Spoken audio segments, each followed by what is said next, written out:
Okay, FM 101.7. Yankwa yanimu ne yanto aso NDC for the krata ba abonten concerning the lockdown. Na Owura Sami Jamfi, our National Communications Officer of the NDC, and an ensa eshase na yenko bisa ne se enkomo yi etisen. Mini Sami Jamfi mi wachi.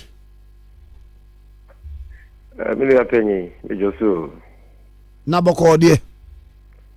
Ja. Mampenyi ama lockdown directives inti. Uni aketwa me shedemwa mejojo me ho.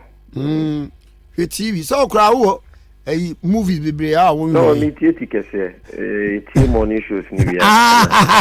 Record Netflix ni a movies kaka. Yo, me da say na kata mo de ba bontin mo raise a lot of issues. Na abaso ba ma japaye a e die be na mo kan de afa the lockdown you. Yo, we dey kwame mamini kan entwe mu se kata mi ankasa mensashase me de to mi ankasa mi Facebook wall. So this is not an official statement from the NDC, but me assessment of the partial lockdown Yaman Pini, His Excellency President Nana Addo Dankwa Akufo-Addo wa directed. Wa me didi kan de me kan say ayemaniji bebre say Oman Pini Akufo-Addo finally why city na nsemo Ghana Medical Association and TUC for and several other bodies and well-meaning Ghanaians aka be enakakreni say bebia coronavirus yare no ekeka ko e wo my Ghana mu no e ya doso nti e be ya nka there should be some partial lockdown na yente nipa movements so wo man mu sene be ya yare na 18 no yetimi aso ano me de se samri o mampini etie sa futu no na 2 days ago Shida Anajo Babonte Beka say Accra Kumase ene Kaswan Petemu no there will be a lockdown effective this morning at lockdown or FTS Obunika Brofo be also better late than never a bantemwa enke but at least what tia why you know why are there ye bona baso the hameka kan say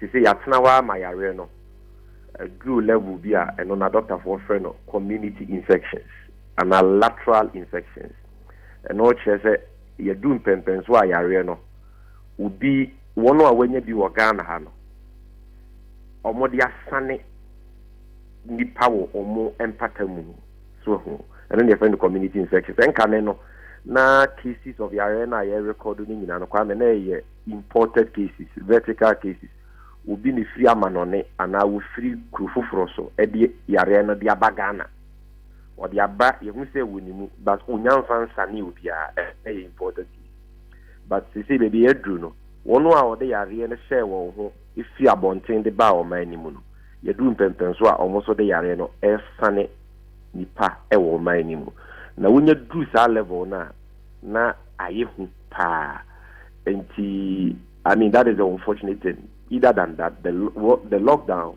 is welcoming. Now, Kwame, did you wa ade bi wa ede tumi ayepa, ede tumi aye good, but say o communicate na one communicating ye amamu na kwa. Both ade na ye papa o, but implementation no ekoye problem. So bibi betinya ya de papa Kwame. The importance of effective communication. Communication is muda of fine. The clarity of message. So, and you say, communicative policy, directives.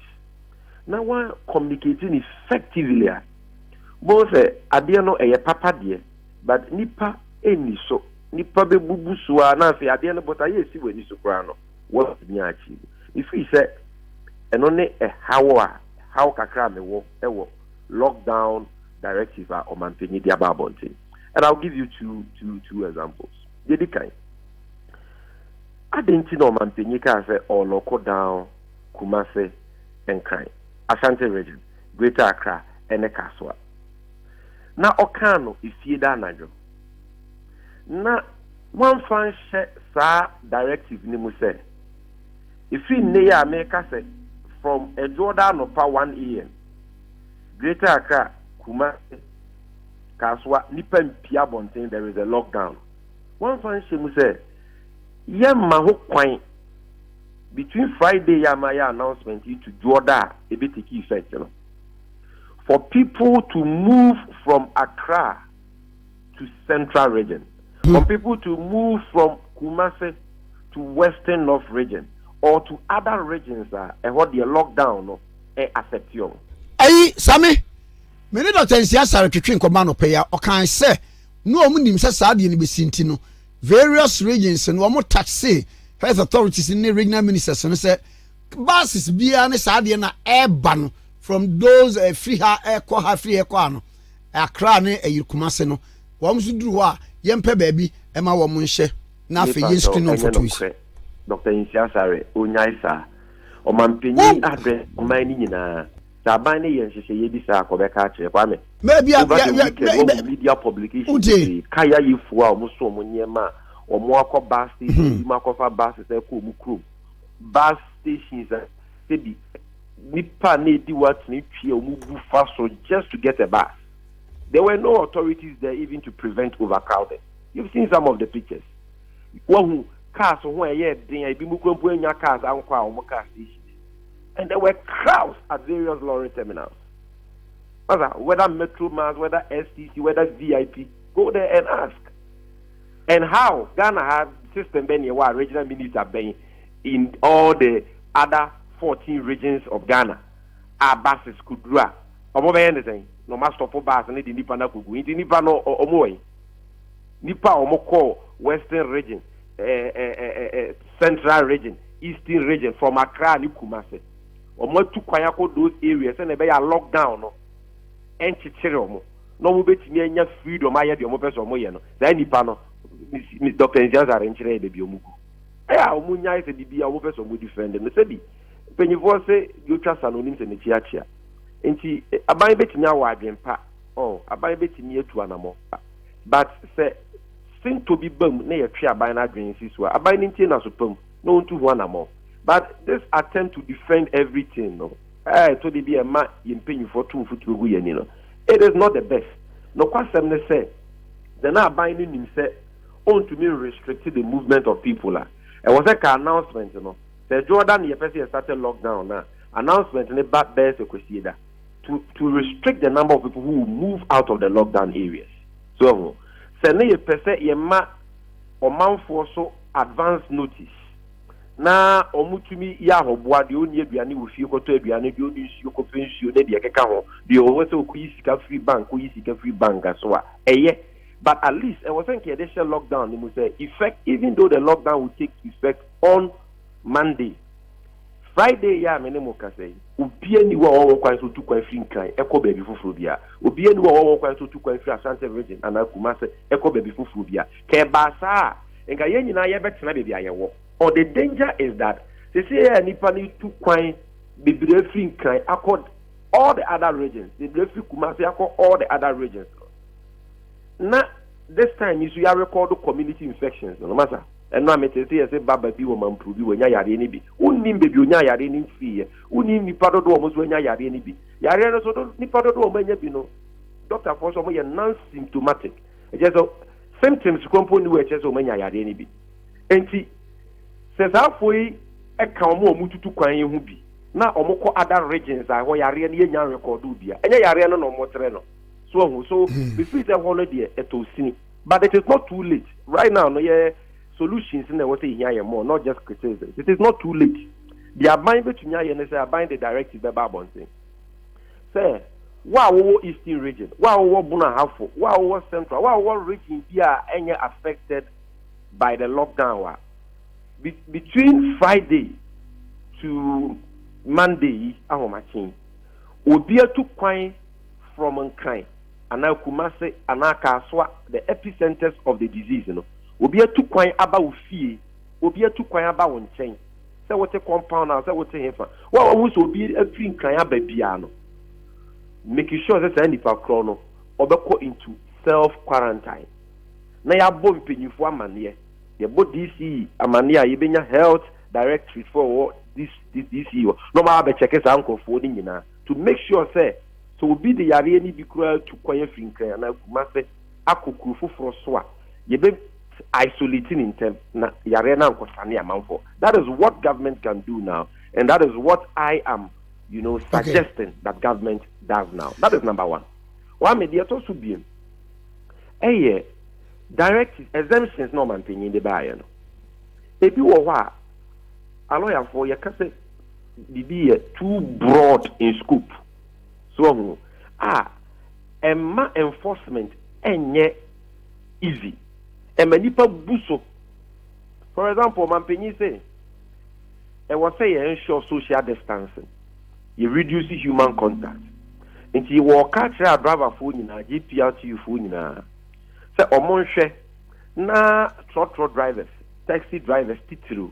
Enti nipa dodo omo form omo cars mu no. Omo nte so.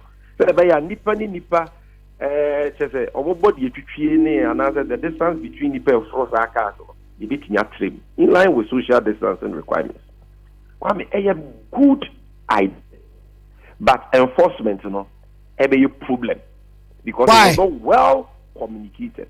It was not well packaged. It was not well thought through. Sir, the entire makers say, driver be a pisika, will be a cashy in on the fear and panic situation in the country. Will be able to move up and down, especially in regions in Poa, and what there is no lockdown. I drive a focus 2 years, Juma. Petrol was sort of. Driver be a pesika. It is about now because it's your passengers so. Now one for specific percentage be was about the cut down or more percentage.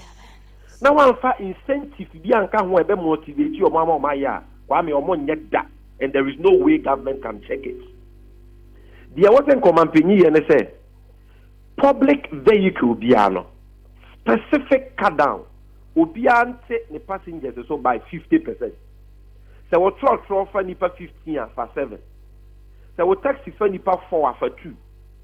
So we bus for nipa 30 for 15. Ayi, Sammy, and you GPRT. A specific. Would you can enforce it? And na me can say. You. Now why am I say because you want to encourage people to adhere to that.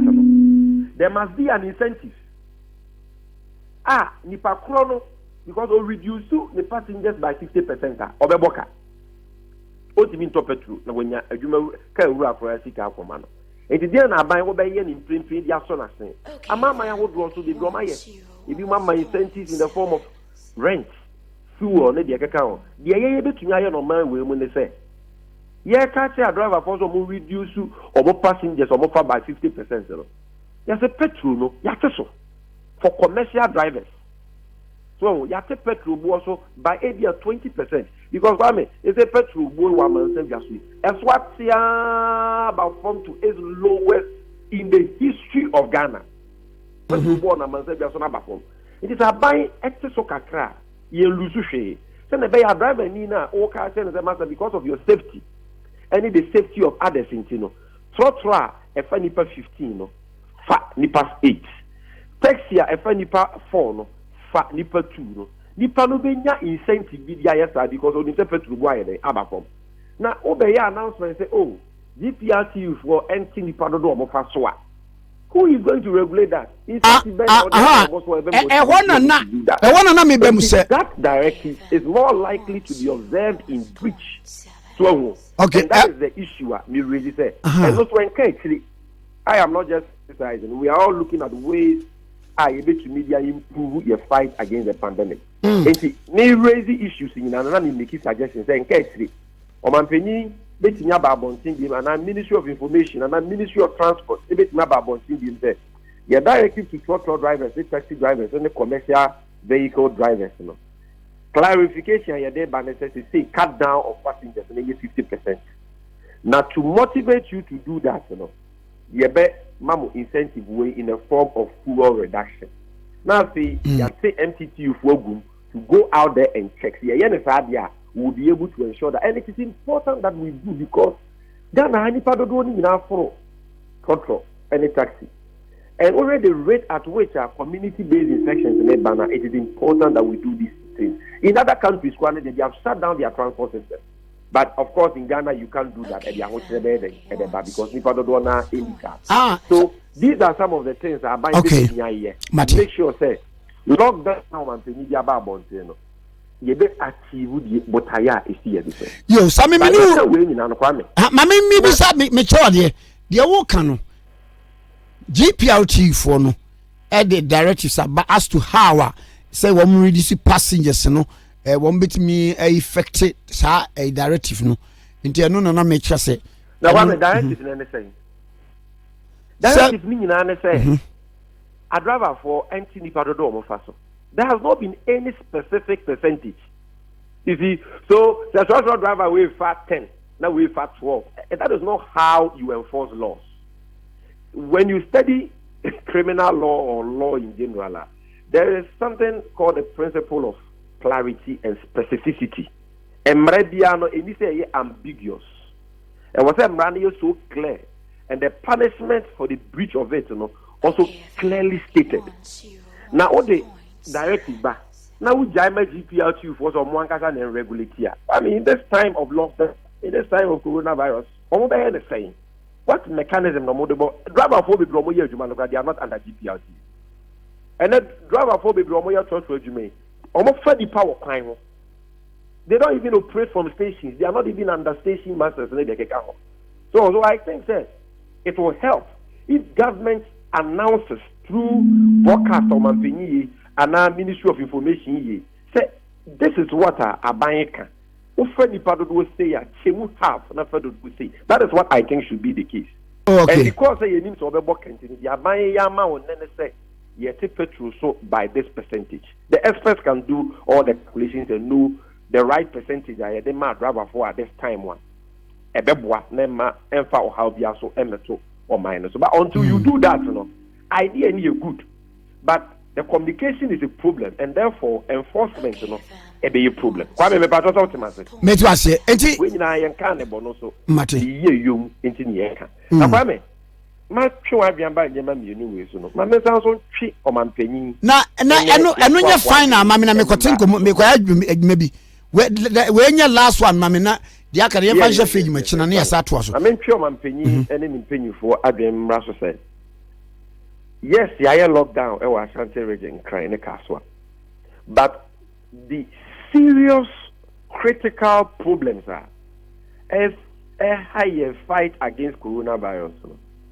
Yes, still no pumesibre. Number one, so beha. Sisia yekakwami yenisika bia daho a clearly dedicated amount say ye wusika we daho ye de to PP. Am I health workers? You will see why you did to hand sanitizers. President, President can say we instructed the finance minister to make $100 million available. Yes, and when I make one thing, between ne, Kwame, Sikana dahe.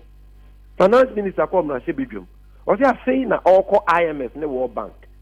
Akwa bobosia. $100 million or mantenye Kufuor ka say available. No. Already where he presented and said that the finance minister has made available now. Let's say she can't put here at the home. See a pedia to PPEs, ye pedia to testing case, ye pedia to hand sanitizers and the Kakan one. In print. But it has turned out, he said, I say the Chicano, ye call World Bank, the IMF, Akobobusia. Kwame, that is not good enough. We are Mamma, who we are singing Nana. Obie Chesica to wa. Chese, yes, you're so what you're one of them. Say, the about Bobusian Poa, ya hold dimuno. When ye wa in print, ye de so yariana no. Yes, your man penya, yes, or the salary 3 months. Bois, watching COVID, or the board of trustees, meaning a year, a bebwama, a for frost waiting ya donate, and their support to abide efforts. but and no a substitute for $100 million now, man, penny say why ain't available. Until date, we don't know where the $100 million is. It's your best from man penny. So, baby, you will say, oh, $100 million, at least you have $10 million in a dedicated account of $20 million in a dedicated account. Yeah, baby, number two, Kwame, health workers are omuni akotaria omodebehwe wonu omunya yare bi na omo a yesusu se omo wo yare ni bi pp is one seven and right the president Mahama call Ridge Hospital the call na wutie Ridge Hospital director semo a woka na areho say junior doctors e wo nurse fo e wo ho face mask ni pp is blue so mo be say why a thing so hu ye president Mahama ko donate e na kra na enough 100 pe the aban so donate ama omo no enye enough. So the problem of lack of PPEs for our frontline workers has still not been addressed. The who cry no the na yemian no e kan wasa be borders no. And now I would say you say Guinea for 15 FA unapproved points on our border. Ewura eslim eba tamale. Ko restaurant could di ye ko da guest house. E chiri ampanyifo say ye ko chi omokoye omo test no. No mo du. How are we strengthening surveillance at our land borders and making sure that any border baby say higher border now will be by a secure? There are so many places that I try and wait here. Me me from Ghana. I know any approved borders. Surveillance then and national security, Ministry of Interior, your police for any staff or any to make sure that we check that. And yes, you see Tamale. Finally, Kwame, Maka PP is a same. Maka, you can say your borders are still a walk, a patrol near week. Mass testing. Or maybe our record community infections. They say, will be our day at any baby room, anymore, at the assigning the performance. The more year a mass testing, especially in areas, in communities, lateral cases, Enti yentena wo mo bi nya symptoms e ma hospital anfani aye test ye ko say ye connection ya te example na me ye keke say obi enya community based infection ni bia health workers ko e ko mo test case e mo ye voluntary test and I had workers ko me ya kwa fie mo aye de friend mass test because the nan say yare aye kan wa semi obi tumi wo bi pa but enne di wo ne ho nam no the one for your mass testing when you baba ho so no obi wo bi but on the assign bi pa bebre and the health workers the professionals they are calling for mass testing the senior abayin to one among bia then ye Jackman ne ali baba o ma ba be 20,000 test case aka test case mpo Oluguchi and Kumasi Center for Collaborative Research and why ye dey ama omo and the 50,000 test case Abayi ka say omotono ye bisa say ewen and when would they come masters because it is important now due to the community-based infection. These and many more are the reasons or are the issues I'm raising. And if we say Abayi ti na supem na otu ho na mowa ebeboa ye nyinara emfa woni party ayewo gwame ye si wiase mu abakofo nkyere danfo na abakofo nsanso nyamye ni kata ye nyina ye toato adwen na ye boa enebemma the fight against coronavirus itin di emukuni medasaba mesomedase Sami Jamfi national communications officer e ma NDC amanyoku no Okay FM 101.7